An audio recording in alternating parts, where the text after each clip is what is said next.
আসসালামু আলাইকুম, সবাই কেমন আছেন? আজকে আমি রান্না করব লইটা। তাই প্রথমে কড়াইতে তেল দিয়ে পেঁয়াজ কুচি দিয়ে দিয়েছি। পেঁয়াজ কুচিটাকে হালকা বাদামি করে ভেজে দিয়ে দিয়েছি। রসুন বাটা, পেঁয়াজ বাটা সেটাকেও হালকা ভেজে নিয়েছি। তারপরে দিয়ে দিয়েছি শুকনো মরিচের গুঁড়া, হলুদের গুঁড়া, লবণ। সেটাকে দিয়ে ভালোভাবে মশলাটাকে কষিয়ে নিচ্ছি। মশলা কষানো হয়ে গেলে এখানে দিয়ে দিব লইটাটাকে আমি ভালোভাবে আগে পরিষ্কার করে কিছু মশলা দিয়ে ম্যারিনেট করে রেখেছিলাম প্রায় 20 মিনিটের মতো।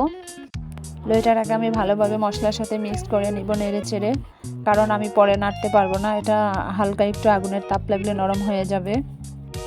আর এটার মধ্যে পানি দেওয়া যাবে না, এটাতে এমনিতেই পানি উঠবে। এটাকে আমি ঢেকে দিয়েছিলাম, তারপর ঢাকনা উঠিয়ে হালকা করে নেড়ে দেব যাতে মাছটা ভেঙে না যায়, কারণ লইটা মাছ রান্না করার সময় অনেকটাই নরম হয়ে যায়।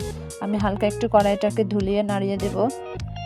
আমার লইটা প্রায় রান্না হয়ে গেছে। ভিডিওটা আমি একটু স্পিডে দিয়েছিলাম, কারণ সবাই তো আর মই নিয়ে ভিডিও দেখতে চায় না। এই যে আমি দিয়ে দিয়েছি কিছু কাঁচামরিচ, ধনিয়া পাতা দিলে আর একটু বেশি ভালো হতো। এই যে দেখুন, আমার মতো এভাবে রান্না করে দেখবেন, খেতে অনেক ভালো লাগবে।